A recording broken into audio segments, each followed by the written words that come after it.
Mes amis, aujourd'hui est le jour que j'attends depuis 1 an et demi. Quelque chose se prépare, dont je n'ai parlé à personne sur cette chaîne. Personne ne le sait, mais c'est fait. Et j'avoue que j'ai peur, mais je vais le faire.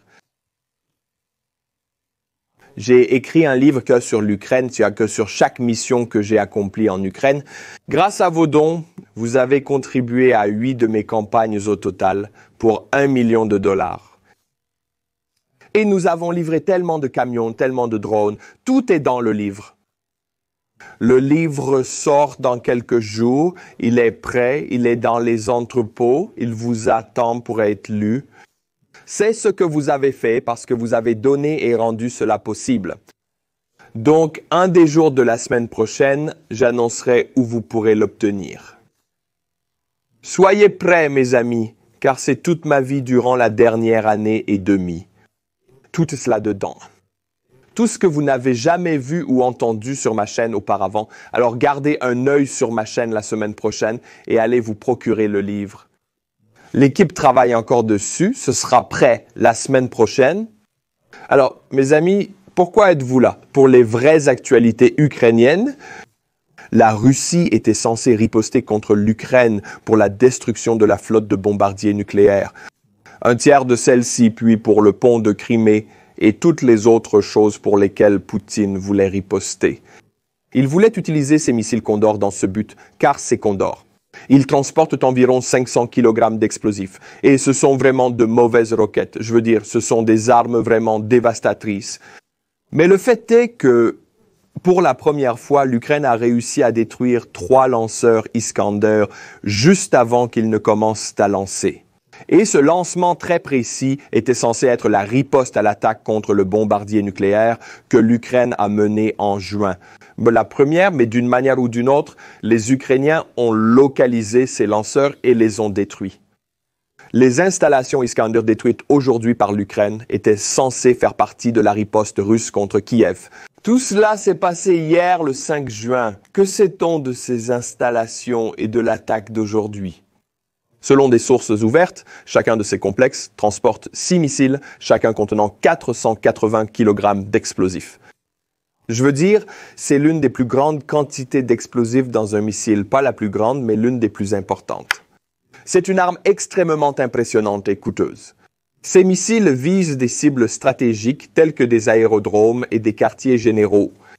Oui, Iskander est un missile russe tellement cher, grand et moderne qu'il ne frappe même pas de cibles civiles avec. Habituellement, ils en ont utilisé beaucoup lors des premiers jours de l'invasion pour cibler les aérodromes ukrainiens. La portée officielle est jusqu'à 500 km. Comme l'a précédemment rapporté l'état-major général, une installation a été complètement détruite, ses munitions ont explosé. On pense que 2 autres installations ont subi d'importants dégâts à la suite des explosions. La Russie a perdu des dizaines de millions de dollars car un missile coûte entre 1 et 2 millions et l'ensemble du complexe vaut entre 30 et 40 millions. Et nous allons aussi regarder des vidéos à ce sujet. Voici B parce qu'Iskander est en quelque sorte, comme HIMARS, il est extrêmement difficile à atteindre pour l'ennemi. Il avance, il tire, il se replie et tout cela se passe en 1 à 2 minutes, extrêmement rapidement. Mais dans ce cas, les Ukrainiens ont pu localiser leur position avant qu'ils ne tirent. Le reste appartient à l'histoire. Admirez cette magnifique liberté exportée. Waouh, pas mal. Mince, j'adore ça. C'était censé être la revanche de Poutine, mais c'est devenu un feu d'artifice ukrainien. Je ne sais pas quoi mettre ici. Je veux dire, c'est magnifique. Maintenant, ces missiles étaient, bien sûr, à différents endroits. En voici un autre sur l'aérodrome dans l'oblast de Bryansk. Et vous pouvez l'entendre se produire. C'est l'autre qui était mis hors d'état de nuire, complètement démilitarisé. Et bien sûr, les photos sont éloquentes. Je veux dire, les missiles Iskander eux-mêmes contiennent tellement d'explosifs que si vous touchez un lanceur, l'explosion sera massive et spectaculaire. Et c'est tout. J'ai envie de pleurer de bonheur, c'est tellement bien. Mais en réalité, c'est un véritable hommage au contre-espionnage ukrainien. Parce que frapper un système d'armes qui ne sera sur place que quelques minutes avant de repartir, il faut être très rapide avec tes renseignements, très rapide avec tes communications, très rapide avec tes drones. Tout doit être précis, huilé, rapide, fonctionner efficacement, et c'était le cas. C'est comme ça qu'on obtient la destruction de ces systèmes Iskander. Une grosse perte pour la Russie, non seulement à cause de ces systèmes, mais aussi parce que l'Ukraine vient de prouver qu'il n'importe pas que la Russie puisse tirer en quelques minutes et quitter l'Ukraine. Le renseignement est plus rapide. Cela met en danger tous les autres systèmes d'armes qui fonctionnent de la même manière aujourd'hui. Donald Trump lui-même a parlé à Vladimir Poutine après juin lors de la première attaque et il a répété les plans de vengeance de Poutine. Mais l'Ukraine gâche vraiment ses plans parce qu'elle bombarde la Russie jour après jour. Je veux dire, on va aux aérodromes d'Engels et c'est là que se trouve l'aviation stratégique, les réserves de carburant. Donc l'aviation stratégique, vous savez, celle dont l'Ukraine a détruit un tiers. Maintenant, ils s'attaquent au carburant de cette aviation stratégique et ils vont le brûler. Aussi, ce sont 3 silos de carburant qui brûlent, je le sais, et c'est du carburant d'aviation, pour le dire simplement dans nos termes. Regarde comme c'est beau. Ils éliminent d'abord les bombardiers capables de transporter des armes nucléaires, l'aviation stratégique à long rayon d'action, et maintenant le carburant. Donc ils traquent vraiment tout ce qui est lié aux bombardiers à long rayon d'action parce que ce sont ces bombardiers qui sont responsables de la majorité des missiles tirés sur l'Ukraine. Et bien sûr, il y a plein de vidéos à ce sujet et je veux juste les partager. Regardons-les ensemble pour être témoins de ces beaux moments. Regarde ces feux d'artifice. Si j'étais russe en ce moment, j'irais là-bas pour faire griller mes saucisses. Le feu est gratuit, offert par l'État. Et voici un autre angle. Je veux dire, nous devons remercier les citoyens d'Engels en Russie pour nous avoir fourni ces images magnifiques de cette frappe. Sous différents angles, j'ai plusieurs angles parmi lesquels choisir. C'est à quel point cette attaque est bien documentée. Et encore une fois, 3 silos à carburant sont en feu, ce qui rend tout ce dépôt de carburant pratiquement inutile.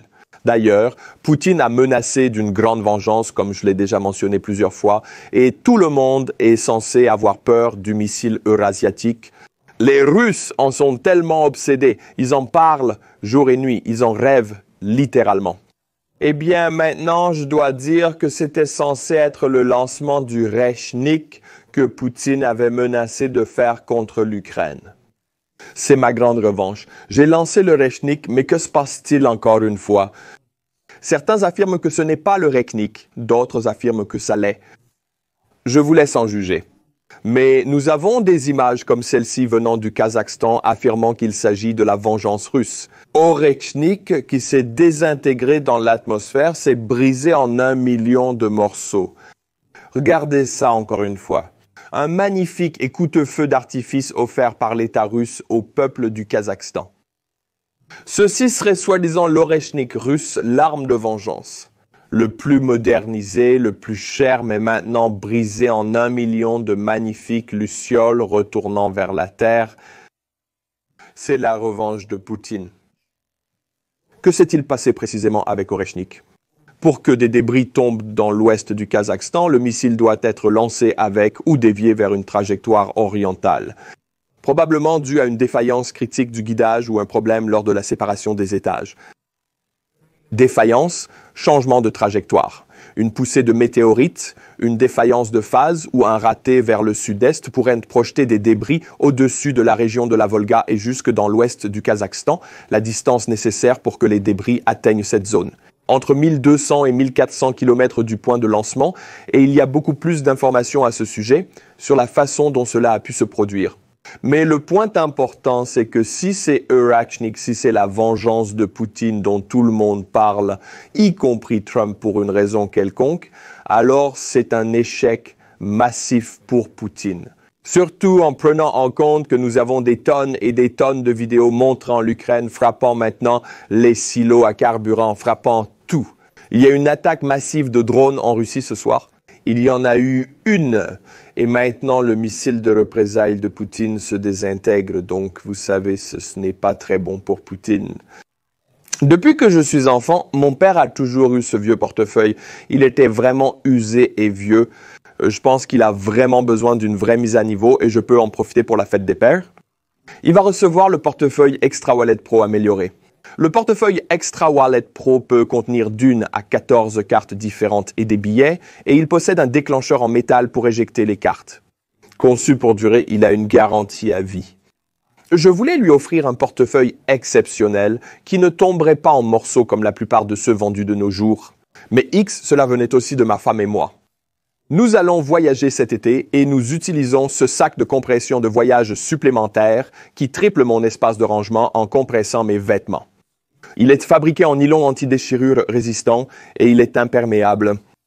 Ses fermetures éclairs anti-fuite protègent les vêtements des éclaboussures. Il peut être compressé avec une pompe à air portable rechargeable en USB-C ou vous pouvez aussi utiliser votre aspirateur.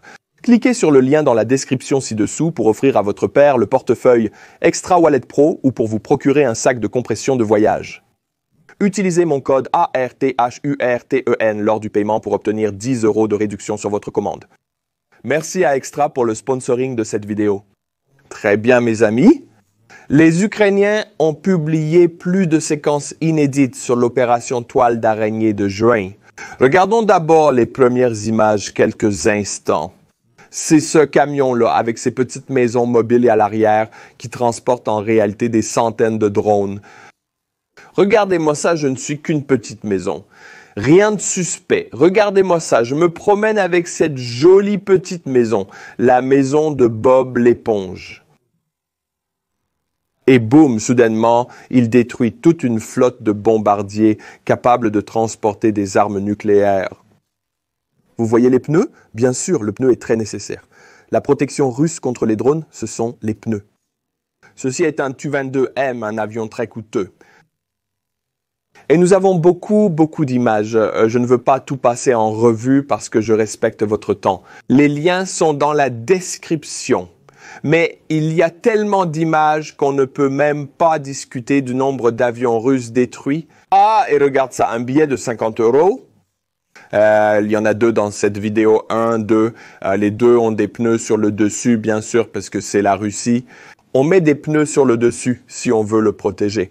Et ils atterrissent sur le dôme. Mais une flèche a été détruite. Mes amis vous ont fait gagner beaucoup de temps juste pour confirmer visuellement les avions détruits. Et quel est le résultat secondaire de cette attaque? Il y a encore des lignes de camions partout en Russie. Regardez, chacun de ces camions est suspect. Chacun de ces camions pourrait contenir des centaines de drones à l'intérieur, donc les Russes doivent tous les vérifier. En ralentissant et en encombrant la logistique de leurs autoroutes, les villes ne reçoivent pas les fournitures dont elles ont besoin parce que ces camions, ce sont la ligne d'approvisionnement en carburant. Et s'ils font entrer et sortir toutes des villes en Russie, si ces camions ne fonctionnent pas, les entreprises ne fonctionnent pas, il n'y a pas de fourniture dans les villes. Même un centre commercial classique repose sur une logistique basée sur les camions. La livraison finale s'effectue encore par camion. Voilà où nous en sommes. Les Ukrainiens ont infligé plus de dégâts à la Russie avec ces lignes de camions qu'en détruisant des bombardiers. Cela représente des millions, voire des centaines de millions de dollars perdus à cause du temps perdu. C'est magnifique, c'est de la psychologie, une arme psychologique. Bien sûr, beaucoup de Russes affirment cela, je vais vous le lire. Ceci est TASS, vous savez, les médias russes. Les avions russes n'ont pas été détruits, mais endommagés lors de l'attaque contre l'Ukraine le 1er juin et seront réparés. C'est ce qu'a déclaré dans une interview à TASS le vice-ministre des Affaires étrangères, Sergueï Ryabkov. Regardons ces avions qui ne sont pas détruits, mais seulement endommagés. Les voici. Nous avons 3 exemples d'avions qui sont seulement endommagés. Il ne reste d'eux que des cendres, mais les Russes étant si capables, ils peuvent remettre l'avion en état. Quand ils empilent les cendres, ils font un petit tas et boum, ça redevient soudain un avion.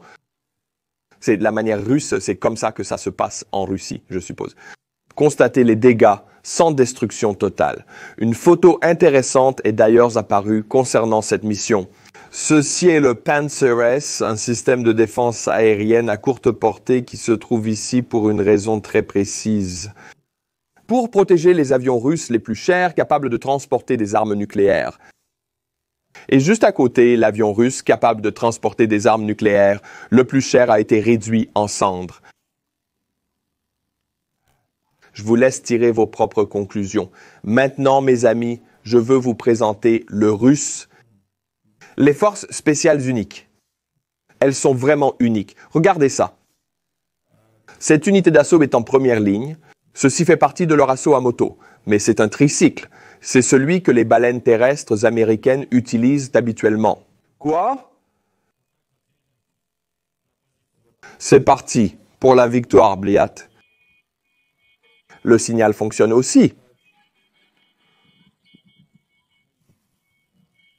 Ils sont excellents, je suis nul. Ils s'amusent à la faire ça. Ces hommes sont partis. Ils fertilisent probablement maintenant la terre ukrainienne pour les prochains tournesols. Mais en ce moment, ils ont profité de leurs derniers instants. Et c'est ça, la vie. Sourire et s'amuser. Goïda. Maintenant. Malheureusement, Poutine a eu une partie de sa revanche car il y a eu une frappe de missile sur Lutsk, dans l'oblast de Volhynie en Ukraine. C'est l'ouest de l'Ukraine, dans l'une des bases aériennes les plus à l'ouest. La base aérienne près de Lutsk, et les Russes ont attaqué cette base aérienne au début. Pendant les premiers jours de la guerre aussi, mais maintenant ils l'ont également attaqué avec des missiles de croisière Kh-101 qui sont très coûteux et très modernes. Et nous pouvons regarder une vidéo montrant comment cela s'est réellement passé. C'est une vengeance de Poutine, car il n'attaque généralement pas l'ouest de l'Ukraine avec ses missiles onéreux. Ici, vous pouvez voir le Kh-101 dégager de la chaleur. Des leurres, désolé pour le manque de mots ici en anglais, mais vous savez, des leurres qui sont censés empêcher l'Ukraine de l'abattre. Désolé, je ne peux pas en discuter. Mais oui, vous pouvez entendre le son caractéristique d'un missile de croisière, ce genre de sifflement, et il passe au-dessus, comme ça. Nous connaissons le résultat grâce à une vidéo qui en témoigne. Ceci est Lutsk, dans l'ouest de l'Ukraine. Nous en avons eu 4 différents. 4 explosions différentes, qui sont énormes. Ouais. Malheureusement, 1, 2, 3, 4. Maintenant, les Russes n'utilisent plus tellement ces missiles parce qu'ils sont très chers. Ils sont bourrés de technologies occidentales, y compris des puces, même aujourd'hui. Ils font entrer clandestinement ces armes dans le pays et les fabriquent lentement. Ils en ont quelques-unes et viennent de les utiliser. Malheureusement, ils sont très meurtriers. Mais qu'ont-ils fait d'autre dans leur colère pour venger l'attaque? Eh bien, je vous emmène à Kherson. Voici le centre-ville, presque entièrement une zone civile, et ceci est un bâtiment historique de l'administration d'État de Kherson. Il n'est actuellement utilisé ni à des fins civiles, ni à des fins militaires. Je pense qu'il est pratiquement vide, mais il a une très grande valeur architecturale et historique. Et les Russes, bien sûr, l'ont simplement bombardé avec des bombes aériennes de fabrication guidées de 500 kilos.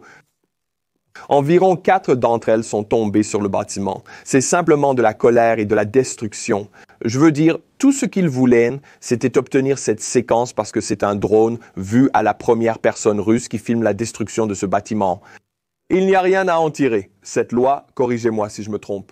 Je pense que ce bâtiment était vide, il n'était pas utilisé activement, mais il se trouve en centre-ville, dans la partie historique. Donc, le détruire vous donne un bel effet visuel à montrer à votre public interne. Et c'est exactement ce qu'ils font ici. Ils détruisent simplement le bâtiment pour le principe. Pour obtenir cette séquence afin de montrer que nous avons vengé l'Ukraine, vous savez, l'Ukraine a détruit des cibles militaires et la Russie bombarde des bâtiments civils, des bâtiments administratifs. Ici, on peut le voir sous un autre angle. Boum, c'est vraiment mauvais. Et cela montre à quel point la Russie est peu capable de venger une attaque que l'Ukraine a menée très efficacement. Les gens disent que la Russie se retient ou que la Russie a ses armées secrètes. Pourquoi ne les utilise-t-il pas? L'Ukraine a détruit les bombardiers nucléaires de la Russie. Bon sang, si j'étais la Russie en ce moment, je mettrais tout sur la table, genre, tu détruis ma puissance nucléaire, je vais envoyer toutes mes armées secrètes. Il n'y a pas d'armée secrète, il n'y a pas de capacité secrète. Tout ce que la Russie possède est public, visible sur le front. Maintenant, mes amis, c'est à vous de cliquer. Parce que je vais ouvrir la boîte de Pandore de Trump et de Musk. Je vais y aller, je vais les démonter tous les deux. Parce que, hey, j'ai évité ce sujet pendant quelques mois, mais maintenant je ne peux plus. C'est trop important pour l'ignorer. C'est parti. Si vous n'êtes pas encore parti, j'ai quelque chose pour vous. Alien contre Predator. Bien sûr, Elon Musk est l'alien et Donald Trump est le prédateur. Et nous avons aussi cette photo de Musk et Trump. Tu sais, leur bromance est terminée. Évidemment, c'était prévisible pour tous. Deux énormes égoïstes ensemble comme ça, il n'y a aucune chance qu'ils puissent vivre ensemble. Et Elon a été retiré de toutes. Voyons voir. Tout a commencé hier et ces deux types ont lancé ça sur X et Truth Social, tu sais, la plateforme médiatique pour les aspirants Donald Trump, pour commencer une bataille de mots entre eux. Passons en revue ce qu'ils ont dit, parce que cela pourrait bouleverser la politique américaine jusque dans ses fondements. Nous commençons avec Donald Trump qui dit que la façon la plus simple d'économiser de l'argent dans notre budget, des milliards et des milliards de dollars, c'est de mettre fin aux subventions et contrats gouvernementaux d'Elon. Je suis toujours étonné que Biden ne l'ait pas fait. Elon devenait insupportable. Je lui ai demandé de partir. J'ai supprimé son obligation de véhicules électriques qui obligeait tout le monde à acheter des voitures électriques que personne ne désirait. Il savait depuis des mois que j'allais le faire et il a complètement perdu la tête. Donc Donald Trump est sorti avec le projet de budget et il dépense beaucoup d'argent. Elon n'a pas aimé et l'a critiqué et c'est comme ça que la dispute a commencé puis Trump a retiré l'obligation des véhicules électriques à Elon. Musk et Elon sont juste devenus furieux en lançant cette dispute. Les premières attaques ont été lancées et c'est ainsi que tout a commencé. J'en ai beaucoup d'autres, Musk. Réponse maintenant à Trump à la lumière des déclarations du président concernant l'annulation de mes contrats gouvernementaux. SpaceX commencera immédiatement le déclassement de son vaisseau spatial Dragon. C'est un coût énorme. Voilà ce qui se passe si vous mettez tous vos œufs dans le même panier. Vous voyez, si les États-Unis commandent des vaisseaux spatiaux à un homme, à une entreprise qui ne peut pas être contrôlée par l'égoïsme d'un seul homme, alors voilà le résultat. Énerver cet homme vous fera perdre. Vos vaisseaux spatiaux ne devraient pas fonctionner ainsi.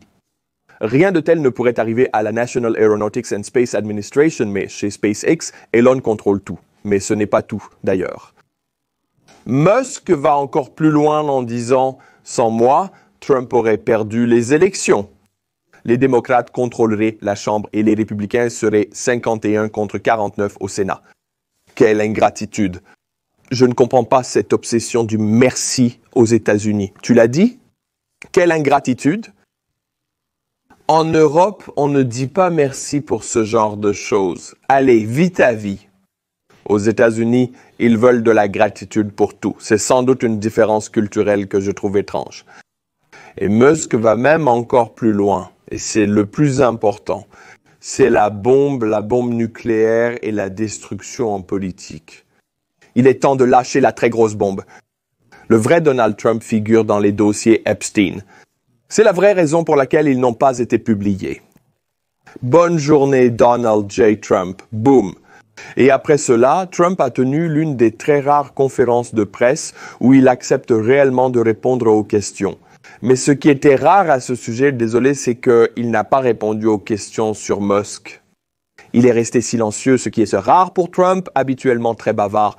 L'Ukraine a réussi à le faire pendant 2 jours après la première attaque en juin. Musk a réussi à faire taire Donald Trump lorsqu'on lui a posé des questions sur lui.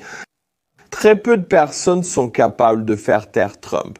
D'ailleurs, le 9 mars, lorsque Musk et Trump formaient un duo complice et qu'ils ont gagné, Rataslav Sikorski, qui était le ministre polonais des Affaires étrangères, a déclaré que la Pologne paie une somme énorme pour que Starlink fonctionne pour les Ukrainiens. Et ensuite, Elon Musk lui a répondu le 9 mars 25. Sois tranquille, petit homme, tu ne paies qu'une infime fraction du coût et il n'y a aucun substitut à Starlink. Et maintenant, quelques mois plus tard, ce Radoslav Sikorski est de retour. Tu vois, grand homme, la politique est plus ardue que tu ne l'imaginais. Oh, ce type est parfait pour remuer le couteau dans la plaie. Merci, monsieur le ministre polonais des Affaires étrangères, d'être si féroce. D'accord, maintenant, nous avons encore Trump qui critique Musk, et cette fois au format vidéo. Je vais simplement tout vous résumer rapidement, comme ça vous savez où on en est. Il désirait une personne en particulier, mais nous avons refusé. Je comprends sa contrariété. Rappelez-vous, il a été ici pendant longtemps. Vous avez vu un homme très heureux lorsqu'il se tenait derrière le bureau ovale. Et même avec l'œil au beurre noir, j'ai dit, tu veux un peu de maquillage ? On va te mettre un peu de maquillage, mais il a dit, non, je ne pense pas. Ce qui est... Trump évoque l'œil au beurre noir de Musk, qui serait apparemment survenu lors d'une confrontation avec un membre de l'administration de Trump. Et il y a eu des coups de poing et Musk a eu un œil au beurre noir. J'aime ça, j'aime quand tu sais, c'est bien, très bien. Je vais clore ce sujet. Je sais que beaucoup d'entre vous ne veulent pas que je parle de la politique intérieure des États-Unis, mais c'est ainsi. Je n'ai pas pu m'en empêcher. Si vous avez quitté la vidéo, vous pouvez revenir, mais vous n'êtes plus dessus. Je ne sais pas comment faire. Vous savez que j'ai bien terminé ce sujet. De toute façon, j'ai encore quelques informations supplémentaires ici pour vous. J'ai vu cette vidéo revenir en Russie. Maintenant, elle vient de l'Extrême-Orient à Omsk. Et voici les nouvelles recrues, ou vous savez, les volontaires, comme on les appelle en Russie, qui vont être envoyés en Ukraine. Regardez-les. Le fait est que la Russie perd environ 1000 hommes, un peu plus chaque jour, entre les blessés et les morts au front.